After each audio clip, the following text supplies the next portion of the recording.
La nuit, le vent et cette obscurité qui avale tout sur son passage. En juillet 1967, tout en haut de la plus grande montagne d'Amérique du Nord, le Denali, un groupe entier d'alpinistes disparaît, comme ça. Leurs voix, captées à la radio, ce seront les derniers mots qu'on entendra d'eux, à plus de 6000 mètres d'altitude. À la base, c'étaient deux équipes différentes, réunies en une seule expé. 12 personnes qui pensaient vraiment pouvoir dompter ce géant de glace. Mais Denali, c'est pas n'importe quelle montagne. Là-bas, la nature te laisse aucune erreur, même la plus petite.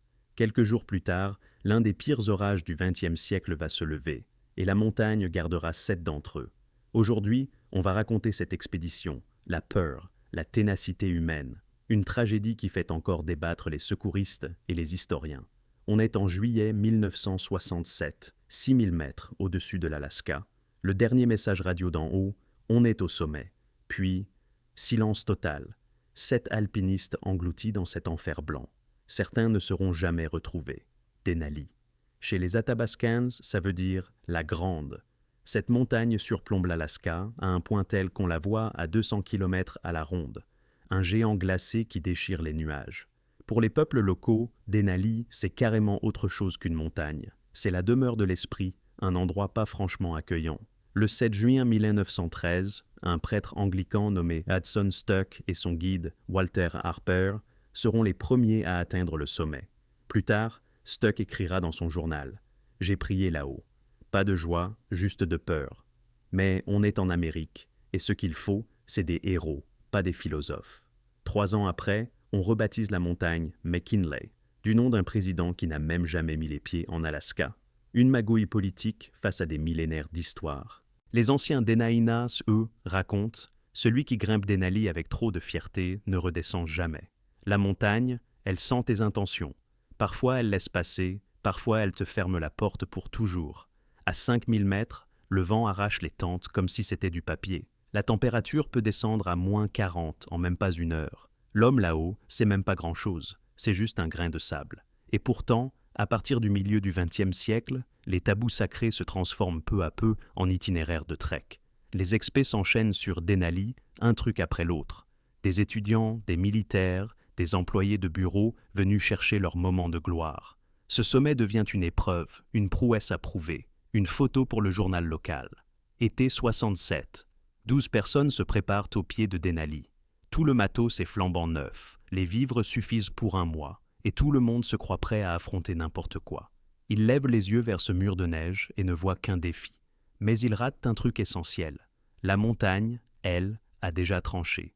Tout démarre dans l'ambiance étudiante. Des blagues, des sacs trop lourds, le plan du sommet. 3 semaines plus tard, cette balade va devenir la plus grande tragédie de l'histoire de l'alpinisme nord-américain. Un cas d'école sur comment survivre et sur comment se planter. Denali, c'est 6190 mètres. L'Everest, 8849. On pourrait croire que la différence saute aux yeux. Mais les stats disent autre chose. Un alpiniste sur 100 meurt sur Denali. Sur l'Everest, c'est 1 sur 150. Pourquoi? C'est simple, c'est à cause de la géographie. Denali est posé sur la 63e parallèle, juste à côté du cercle polaire arctique. Donc, là-bas, le froid arctique tombe droit sur la montagne, sans filtre. Les Himalayas, eux, sont à la latitude de l'Égypte. Il fait 20 degrés de plus à la même altitude. Ici, la température peut descendre jusqu'à moins 45, même en plein été. Et le vent, il peut souffler à plus de 200 km à l'heure. À cette altitude, par un froid pareil, on survit uniquement tant que notre équipement tient le coup. L'itinéraire sur le glacier Muldrow, c'est 40 km à la verticale et à l'horizontale en même temps. Les alpinistes portent des sacs de 30 kg sur le dos. Ils avancent doucement, 3 ou 4 km par jour, pas plus. Ils installent le camp, redescendent chercher des provisions, puis remontent. Ça fait partie du processus d'acclimatation. Il faut que le corps se fasse à l'air moins riche en oxygène. Sinon, c'est œdème cérébral ou pulmonaire et la mort en question de quelques heures. À 4000 mètres, il y a 2 fois moins d'oxygène qu'au niveau de la mer. Le cœur bat comme un fou, un vrai marteau-piqueur. La tête explose. Chaque pas demande un effort fou. À partir de 5000 mètres, on entre dans cette fameuse zone de la mort. Le corps ne récupère plus, il s'abîme, tout simplement. Les muscles brûlent, les poumons râlent, le cerveau coupe tout sauf l'instinct de survie. Il ne reste qu'une idée en tête, tenir bon. Et puis, il y a la météo. Sur le Denali, elle peut basculer en 20 minutes. Le matin, c'est soleil et calme plat. À midi, c'est tempête et brouillard blanc. On n'y voit plus rien, même pas le bout de ses chaussures. Les alpinistes appellent ça une prison arctique. Tu ne sais plus où aller. Tu ignores si le précipice est à 2 mètres ou à 10. Tu ne vois même plus ton pote juste à côté de toi. Le seul refuge, c'est une tente. Mais si le vent l'emporte, c'est fini pour toi. Pas de pitié dans les stats. Sur 10 expéditions, seulement 5 atteignent le sommet. Et ça, c'est quand la météo est sympa. Si le temps tourne, c'est 0 réussite. Les pros le savent. Au Denali, on ne lutte pas contre la montagne. On attend qu'elle t'autorise à passer. Ici, la patience compte plus que la force. La prudence, c'est plus important que toutes les ambitions.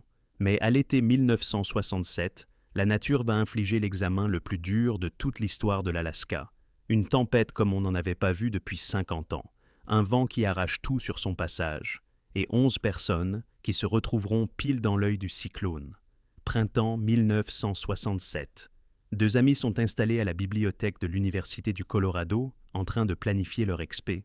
Paul Schlichter, 22 ans, élève à l'académie de l'US Air Force, hyper organisé, façon horloge suisse. Howard Snyder, aussi 22 ans, étudiant en géographie, déjà passé par le Colorado, le Rainier et l'Orizaba, mais pas encore le Denali. Ils ont l'expérience, ils ont un plan. L'équipe est presque complète. Ils recrutent d'autres gars du club d'alpinisme, des types solides, fiables, prêts pour la galère. Tout roule. Les billets sont pris, le matos bouclé. Mais 2 semaines avant le départ, un des membres se fracture la jambe pendant un entraînement. L'équipe de Schlichter se retrouve à court d'un homme. Or, sur le Denali, il faut vraiment être assez nombreux. Les 3 du Colorado, ce n'était pas suffisant. Alors, on leur propose d'unir leurs forces avec Wilcox. Au même moment, dans l'Utah, Joe Wilcox prépare sa propre expédition. Il a 24 ans. Il vient juste de décrocher son diplôme de chimie et il rêve d'une grande ascension. Wilcox, il a l'enthousiasme, l'envie, une bande de jeunes aussi mordus que lui. Mais pour ce qui est de l'expérience, là, c'est presque le néant. Par contre, l'amour des montagnes, ça, ils l'ont. Wilcox écrit au parc pour demander l'autorisation. Refusé. Préparation insuffisante. Alors il contacte Snyder et propose de fusionner leur groupe. Snyder hésite. Avec Wilcox, c'est jouer la carte du risque. Ces gars, ils sont jamais montés au-dessus de 3000 mètres. Ils savent pas du tout ce que c'est, passer la nuit en plein orage. La gestion de l'altitude, ça leur est complètement étranger. Mais bon, pas vraiment le choix. Soit on s'associe, soit on laisse tomber l'ascension. Snyder finit par dire oui. La toute première rencontre des équipes, c'est un peu tendu. Les mecs de Snyder regardent les nouveaux avec un petit air sceptique. Ceux de Wilcox, eux, ont carrément l'impression de ne pas être à leur place. Snyder essaie de lancer un entraînement collectif, histoire de voir où tout le monde en est physiquement. La moitié de l'équipe de Wilcox galère même sur les exercices de base. Il y a juste Jerry Lewis, un ancien militaire d'une 30aine d'années, qui connaît déjà la montagne. Mais, pour la plupart des recrues de Wilcox, l'altitude, c'est un truc tout neuf. Pourtant, Wilcox insiste. Ces gars sont prêts. Ils sont solides. Ils vont assurer. Snyder garde le silence. Schlichter aussi. Il secoue juste la tête, mais il discute pas. Le temps file, faut avancer. L'autorisation du parc est déjà là. L'avion attend. Et puis, sur la photo prise avant le décollage, 12 personnes, debout devant le terminal de l'aéroport d'Anchorage. Des sacs à dos, des piolets, des sourires. Sur l'image, ils ont l'air d'une vraie équipe soudée. Mais en vrai, c'est un mirage. Il y a 2 groupes qui se connaissent à peine, 2 leaders avec des façons de voir radicalement différentes, et tout un tas de questions pas réglées. Snyder racontera plus tard. Je sentais bien qu'un truc clochait, mais impossible de mettre le doigt dessus. Schlichter, lui, rien à dire. Wilcox, lui, croit dur comme fer à la réussite. Et, dans cette équipe pas franchement homogène, la tension monte doucement, jusqu'à ce que, en altitude, tout explose. Le 22 juin 1967, température, -20. Les 12 alpinistes posent enfin le premier pied sur le glacier Muldrow, 40 km de glace, de crevasses et un désert total devant eux. Pas tout le monde reviendra. Le glacier Muldrow, c'est pas juste un chemin, c'est un vrai labyrinthe. Sous la neige, des crevasses de 3 mètres de large. Tu fais un pas de travers, tu peux tomber dans un puits de glace de 30 mètres de profondeur. La corde peut te sauver, mais seulement si ton pote réagit à temps. Le groupe avance lentement. Des cordées de 4 personnes. Un pas, on s'arrête, on vérifie le tracé. On avance encore. Les crampons crisent sur la glace. On souffle des nuages de buée. Les sacs à dos arrachent les épaules. 30 kilos chacun. La bouffe, les tentes, le carburant, la radio. Faut tout trimballer vers le sommet. Snyder emmène le premier groupe. Wilcox ferme la marche. Entre eux, pas un mot. Chacun va à son rythme. Les 3 premiers jours, franchement, rien à signaler. La team atteint 3000 mètres, pose le camp de base. Là, ils laissent du matos, et ils redescendent aussitôt pour s'acclimater. Faut que le corps s'habitue. Puis, rebelote, on remonte. C'est la technique classique. On monte, on descend, on remonte plus haut. Le corps s'adapte petit à petit. Vers le 10 juillet, ils sont à 4600 mètres. Le camp numéro 5, c'est le dernier avant le sommet. Là, on commence à sentir l'altitude. Maux de tête, plus faim, et personne ne dort vraiment la nuit. Même allongé, t'as l'impression de manquer d'air. L'un d'eux, Mark McLaughlin, commence à se plaindre de nausées et de vertiges, premier signe du mal des montagnes. Snyder lui propose de rester au camp, mais McLaughlin refuse. Il a déjà tellement donné, hors de question de lâcher maintenant. Le 11 juillet, la radio se met soudain à grésiller. Les rangers du parc national annoncent la météo. Dans 3 jours, il pourrait y avoir une tempête. Un cyclone arrive du nord. Leur conseil, c'est de redescendre ou de rester dans une zone sûre en attendant. Snyder écoute le message et lève les yeux vers le ciel. Grand bleu, presque pas de vent. La météo rêvée. 3 jours devant eux, c'est assez pour grimper au sommet et revenir. Wilcox est d'accord, on y va. Ces gars attendent ce moment depuis des mois. Faire demi-tour maintenant, ça serait avouer la défaite. Schlichter, lui, ne dit rien. Il regarde la carte, il fait ses calculs. Techniquement, c'est large. Sauf s'il y a un imprévu, il vote. La majorité veut continuer. Un seul, Anshel Schiff, n'est pas chaud. Il a un mauvais pressentiment. D'expérience, il le sait. À Denali, les prévisions météo, c'est de la théorie. Le temps peut tourner avant qu'on s'en rende compte. Mais son avis se perd dans l'enthousiasme général. C'est décidé. Demain, il monte. Le soir, dans les tentes, ambiance calme. Chacun prépare son matos. On vérifie les cordes, les mousquetons, le gaz de secours. Dehors, il fait -30. Le vent commence à se lever. Mais pour l'instant, ça va, ça gêne pas.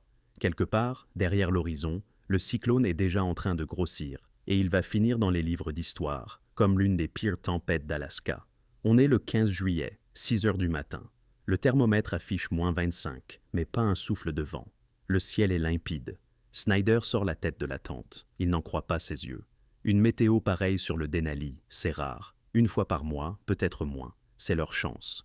Le groupe se divise. Le premier quatuor, Snyder, Schlichter, Jerry Lewis et Joe Wilcox, part vers le sommet à 7 heures. Les autres restent au camp à 5300 mètres. Le plan est simple. La première équipe part, redescend, puis la deuxième se lance. C'est logique, sûr, testé des dizaines de fois par d'autres experts. L'ascension dure 6 heures. Chaque pas est un effort. À 6000 mètres, il y a 2 fois moins d'oxygène qu'en bas. Les poumons brûlent, le cœur bat à 180 à l'heure, les muscles lâchent. Mais ils avancent, mètre après mètre. Les bottes crissent sur la neige. L'horizon s'ouvre, l'Alaska s'étale sous leurs yeux. À 1 heure de l'après-midi, Snyder pose le premier le pied sur le sommet. Les autres le suivent. Ils sont là, sur le toit de l'Amérique du Nord, à 6190 mètres. Tout autour, juste le ciel, les nuages. Un silence total. Pas un souffle de vent. La température supportable.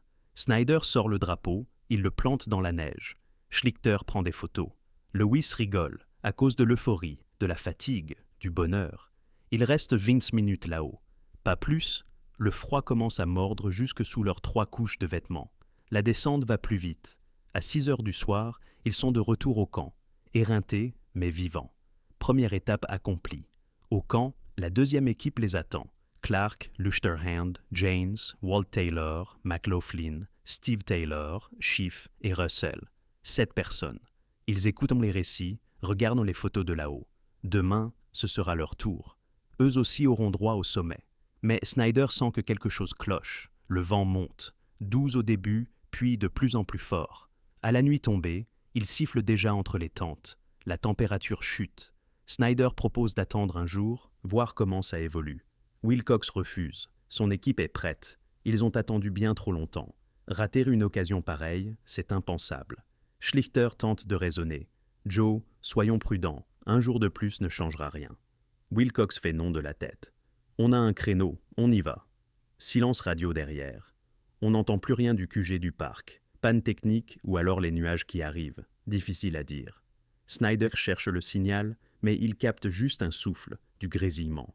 Il lève les yeux, on voit encore des étoiles, mais une masse grise rampe déjà à l'horizon. La deuxième équipe attaque l'ascension, 6 personnes. Steve Taylor reste au camp, il ne peut pas suivre. Snyder reste debout devant la tente, à les regarder partir. Les faisceaux des frontales clignotent dans le noir, puis disparaissent derrière l'arête. Le vent forcit, la neige commence à tourner. Snyder retourne dans la tente. Impossible de trouver le sommeil. Il écoute le vent tirer sur la toile. Là-haut, quelque part à presque 6000 mètres, 6 types rampent vers le sommet. Et du nord, la tempête approche, celle qui va changer la donne. On est le 17 juillet. Il est 7 heures du matin. Snyder est réveillé en sursaut par un bruit de réacteur. C'est le vent. Il cogne la tente, la bâche se plie sous les rafales. Moins 35 dehors. On n'y voit pas à 50 mètres. Le reste, c'est juste une brume blanche, partout. L'équipe de Clark n'est pas revenue. Ils sont sortis il y a 13 heures, disparus depuis. La radio reste muette. Snyder tente d'appeler. Rien. Juste du statique et le souffle du blizzard dans le haut-parleur. Schlichter sort de la tente, tente d'apercevoir quoi que ce soit. La neige fouette le visage comme du sable. Au-delà de 3 mètres, tout est effacé. Il rentre, le visage déjà piqué par le gel. À 9 heures, le temps empire encore. Les rafales arrivent à 120 km/h. Les tentes grincent et craquent. Snyder comprend. Rester là, c'est dangereux. Il faut descendre. Il rassemble ceux qui restent. On doit descendre, maintenant. Pas tout le monde est d'accord. Henschel Schiff, le seul à avoir été contre l'ascension par mauvais temps, insiste que c'est l'unique option. Il a déjà vu ces tempêtes. Il sait comment ça finit.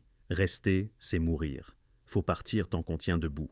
John Russell hésite. Il regarde la montagne, puis ses potes. Et Wilcox? On peut pas les abandonner. Snyder secoue la tête. On n'abandonne personne. Mais si on reste là, personne ne pourra les aider non plus. En bas, il y a la radio. On peut appeler les secours. Il décide vite. 5 descendent. Snyder, Schlichter, Jerry Lewis, Joe Wilcox et Henschel Schiff. Les 7 autres restent au camp du haut. Ils préparent leur propre tentative. À 10 heures, ils commencent à descendre. On n'y voit que dalle. Snyder avance à l'instinct, repère les traces qui commencent déjà à se recouvrir. Chaque pas est un pari. Une fausse manœuvre et on finit dans une crevasse. Les cordes sont tendues. Les 5 sont accrochés 2 par 2 ou tous ensemble. Si l'un tombe, les autres doivent le retenir. 1 heure de l'après-midi. La radio grésille, une voix coupe. Jerry Clark, presque inaudible sous les interférences. On est au sommet, on n'y voit rien, on commence à descendre. Snyder attrape la radio. « Joe, t'es où? Donne-nous ta position. » Mais pas de réponse. De nouveau, juste des parasites. Snyder répète « Joe, réponds, où êtes-vous » Silence total. La radio finit par couper pour de bon. Les tout derniers mots captés à près de 6000 mètres d'altitude, on continue la descente. Snyder reste là, sur la pente, radio en main, à regarder vers le haut. Là-haut, perdu dans la brume blanche, 6 personnes tentent de trouver le chemin pour redescendre. Personne ne sait que la tempête ne fait que commencer. Devant eux, c'est 5 jours d'enfer qui les attendent. Des jours qui vont rentrer dans l'histoire de l'alpinisme comme la pire tragédie jamais vue aux États-Unis. À partir de ce moment-là, plus personne ne voit ceux qui sont partis vers le sommet. La montagne les avale et ne les rendra jamais. Au camp du haut, il reste 7 alpinistes, 6 sont déjà partis à l'assaut, et un, Steve Taylor, reste coincé sous la tente, malade. Il n'y a plus de contact radio. On n'y voit rien. Le vent souffle jusqu'à 150 km/h. Steve Taylor subit de plein fouet le mal des montagnes. Mal de crâne, nausées, respiration difficile. Il sait très bien que monter là-haut dans cet état, c'est du suicide. Du coup, Steve reste seul, allongé dans la tente, secoué par les bourrasques. Les autres continuent leur ascension. Jerry Clark, Dennis Luchterhand, Henry James, Walt Taylor, Mark McLaughlin et John Russell. Ils avancent dans cette muraille blanche. On ne voit pas plus d'1 mètre, 2 tout au plus. La neige frappe le visage si fort qu'on peut à peine garder les yeux ouverts. Ils se guident uniquement avec la boussole et leur instinct. Le trajet, ils le connaissent par cœur. Mais dans ce brouillard, même le sentier le plus familier devient une roulette russe. Vers la fin de journée, le 17 juillet, ils réalisent qu'ils n'atteindront pas le sommet. Trop tard, trop sombre. Il va falloir passer la nuit là. Mais où? Ils n'ont pas de tente, trop lourd à transporter pour ce genre d'attaque rapide. Le plan était simple, monter dans la journée, redescendre le soir. Mais la météo a tout ruiné. Ils creusent une grotte dans la neige, à la pelle, au piolet, à main nue. Ils bossent aussi vite qu'ils peuvent, parce que dans ce froid, la lenteur ne pardonne pas. Au bout d'une heure, la cachette est prête, une sorte de tunnel étroit dans la neige, 3 mètres de long à peine. Tous les 6 s'y entassent. C'est serré, c'est glacé, mais au moins, ils sont à l'abri du vent, collés les uns contre les autres. Ils attendent que la nuit passe. Personne ne dort. Chacun écoute la tempête hurler dehors. Le 18 juillet, 6 heures du matin. La météo s'améliore tout juste. Le vent retombe à peu près 80 km/h.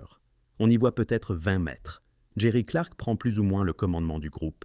Il décide de tenter le sommet. Ils sont si proches. Il ne reste que 300 mètres à grimper. 1 heure, 2 heures max. Après, c'est la descente, vite fait. Ils comptent bien être en bas le soir même. Ils quittent la grotte, le froid brûle les poumons. La neige leur arrive aux genoux. Chaque pas coûte un effort énorme, mais ils avancent, mètre après mètre. Jerry Clark ouvre la voie, les autres le suivent à la file. La radio reste muette, la batterie est morte. Vers 11h30, sans prévenir, la radio du bas grésille. La voix de Jerry Clark, déformée par les interférences. « On est au sommet, on commence la descente. » Le gars chargé des communications dans le parc note le message et le fait circuler. Ils sont là, sur le toit du continent, à 6190 mètres. Autour, c'est juste du blanc à perte de vue, du vent, de la neige, du froid. Personne ne prend de photos, les appareils sont gelés. Ils ne plantent pas de drapeau, ils seraient arrachés aussitôt. Ils restent là-haut 3 minutes, pas plus.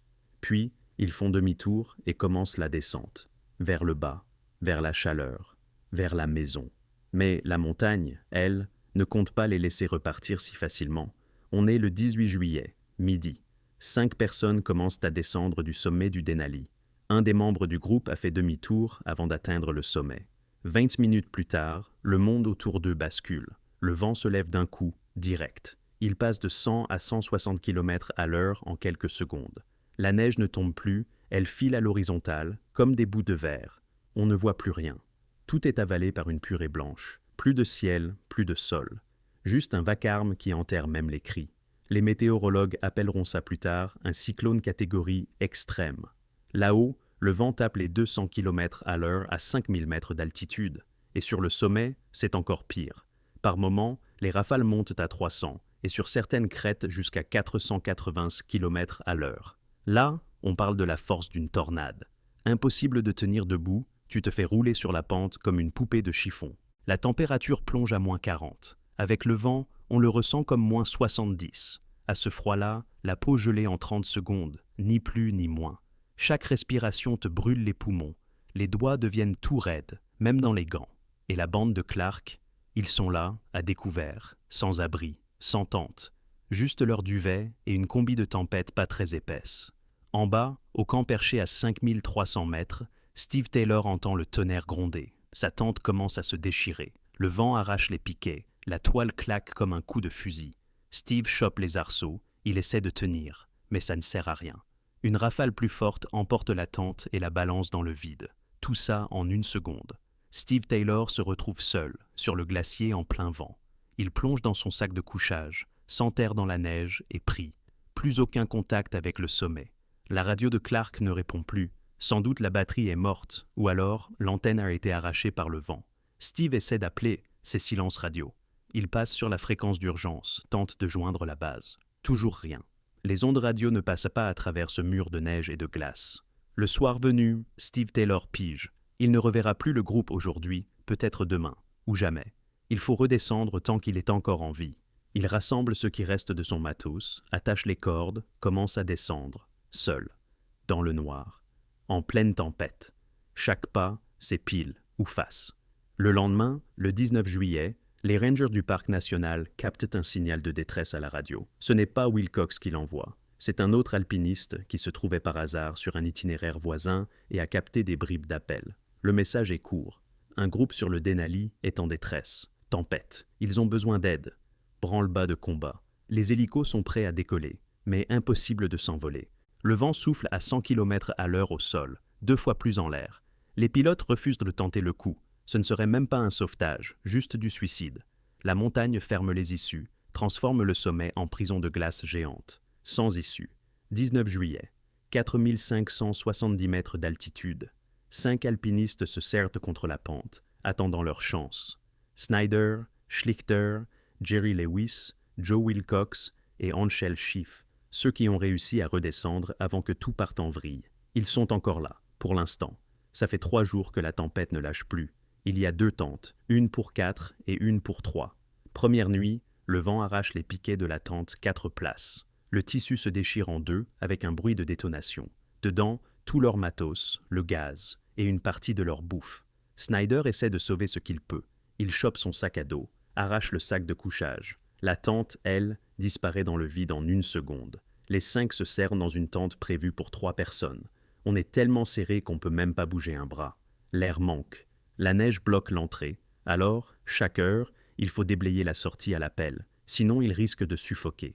Dedans, il fait -20. Dehors, c'est -40. La tente, c'est la seule chose qui les sépare de la mort. La bouffe arrive à la fin.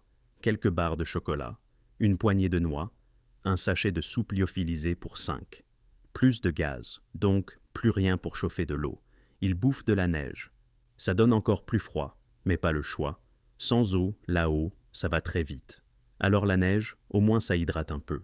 Au-dessus de 4000 mètres, le corps se régénère même plus. Il se détruit, tout simplement. Chaque heure, ton corps brûle des calories, les muscles crament, le cerveau bug. Le sommeil devient un délire à moitié lucide.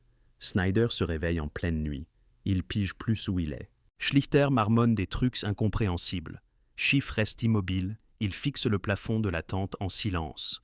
On est le 20 juillet. La tempête continue. Le vent hurle si fort que parler n'a aucun sens. On s'entend même pas. Ils restent allongés dans la tente. Ils économisent chaque mouvement. Les calories, c'est plus précieux que l'or à ce stade. Schlichter sort un carnet, essaie d'écrire. Sa main tremble trop, les lettres bavent. Il abandonne. Le 21 juillet, 4e jour. Snyder le sent. Si la tempête continue demain, ils sont fichus. Presque plus de force. Les doigts obéissent de plus. Un des gars, Jerry Lewis, commence à délirer.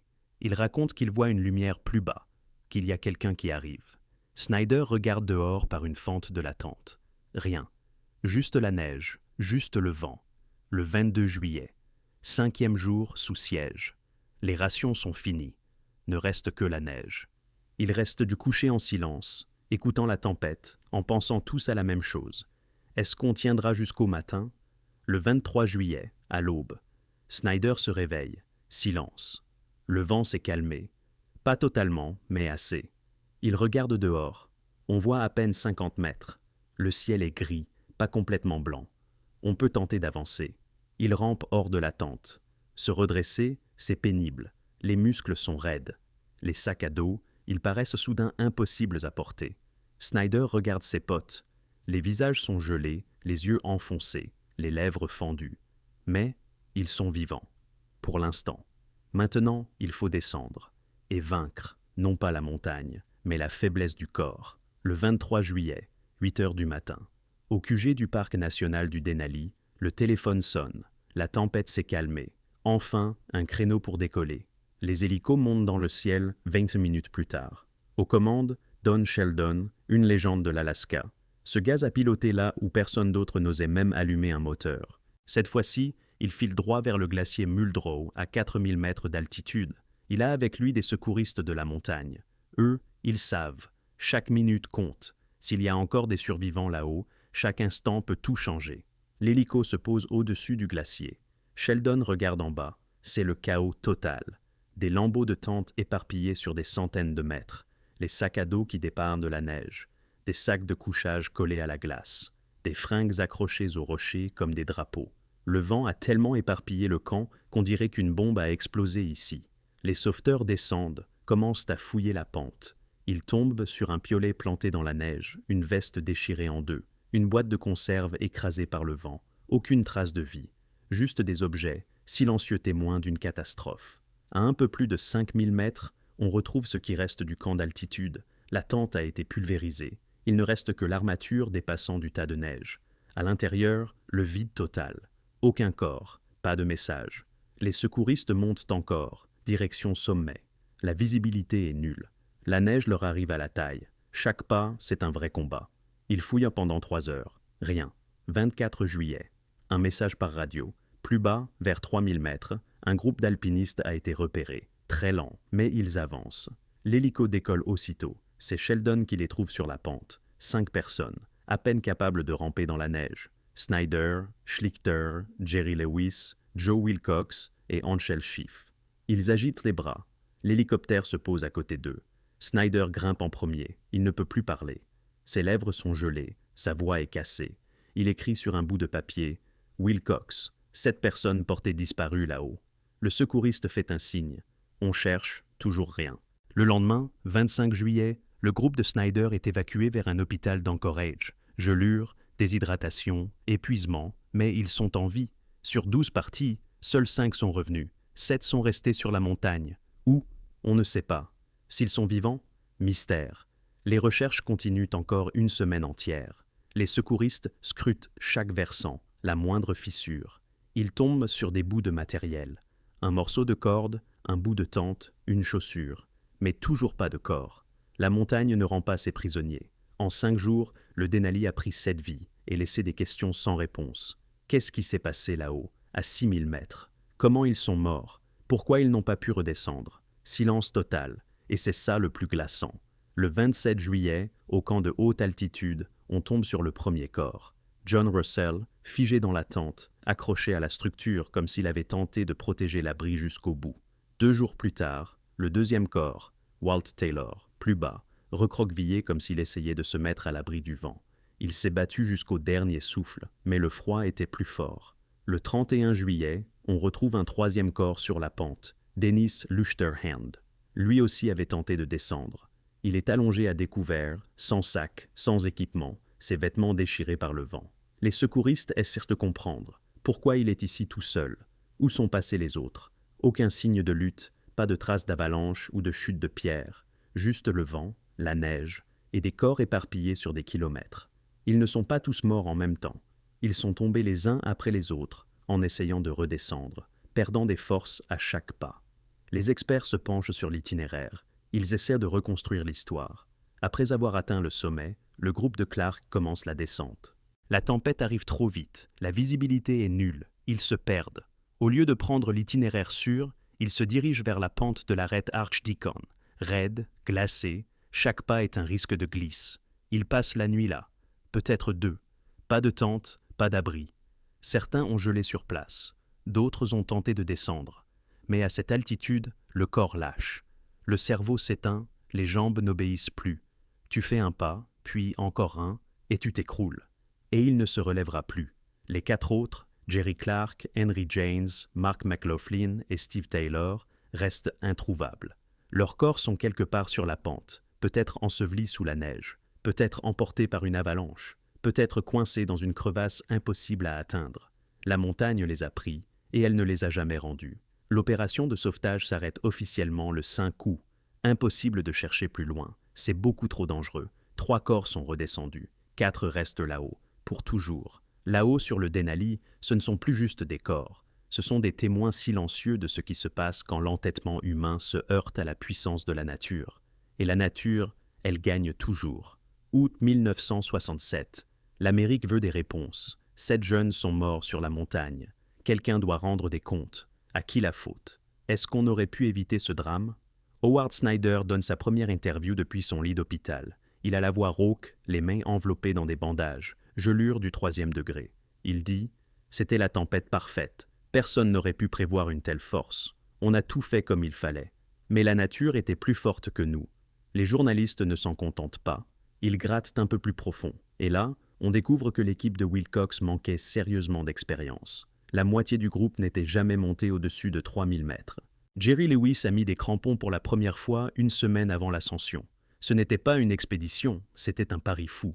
Paul Schlichter est plus prudent dans ses déclarations. Il dit « On a formé ce groupe un peu par nécessité. Je connaissais les risques, évidemment. Mais sinon, il fallait tout annuler. Wilcox m'a dit que son équipe était prête, je l'ai cru. Dans sa voix, il y a de la culpabilité.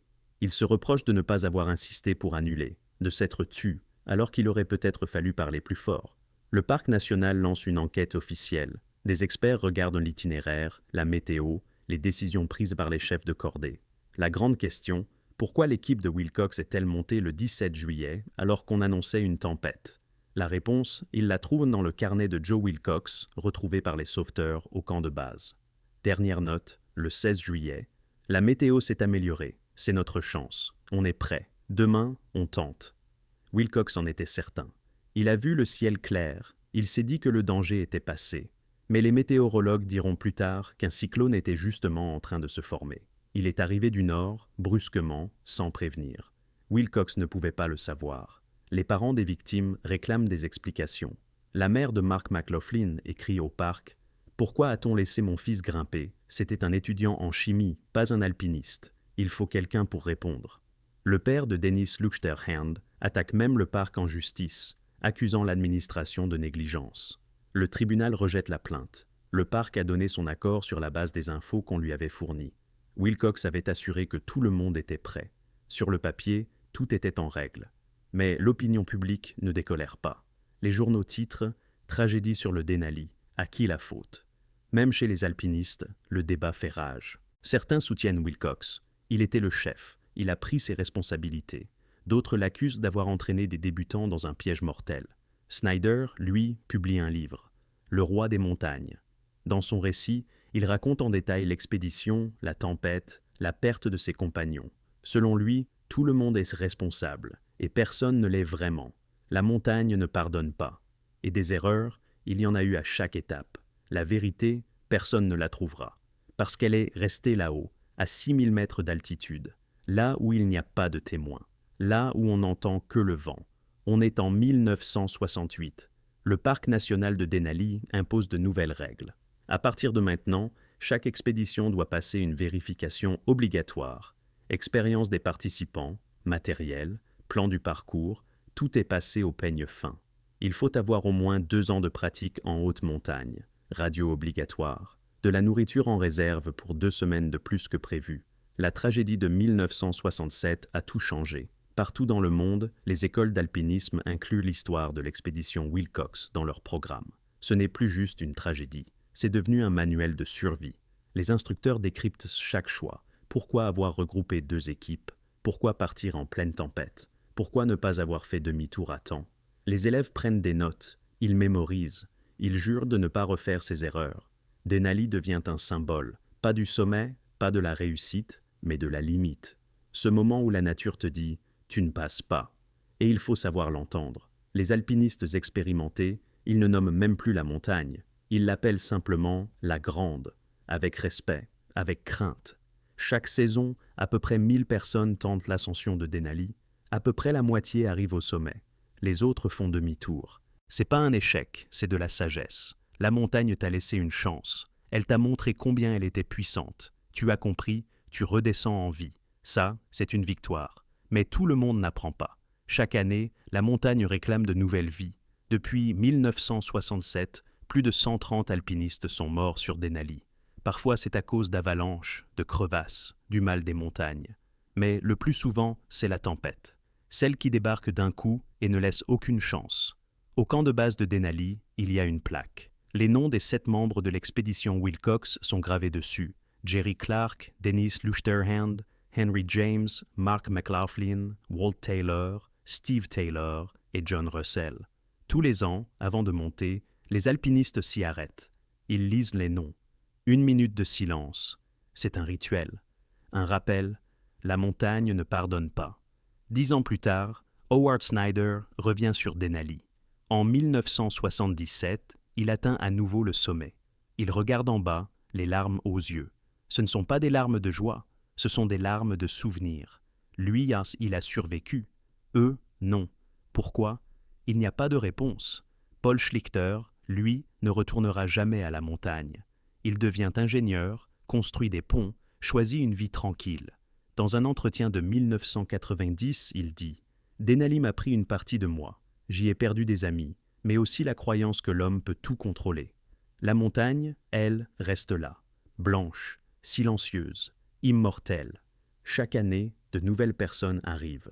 Elles essaient de négocier, de conquérir. Mais certaines cimes ne se conquièrent pas. Au mieux, on t'accorde le droit de passer, Et ce droit, ce n'est pas l'homme qui le donne, c'est la montagne. Au sommet de Denali, 6190 mètres, le vent hurle à 200 km à l'heure. La neige tourbillonne comme dans une danse sans fin. Moins 40 degrés. Il n'y a pas de vie, ici. Rien que la glace, la pierre et un silence infini. On dirait que l'être humain n'en a jamais assez.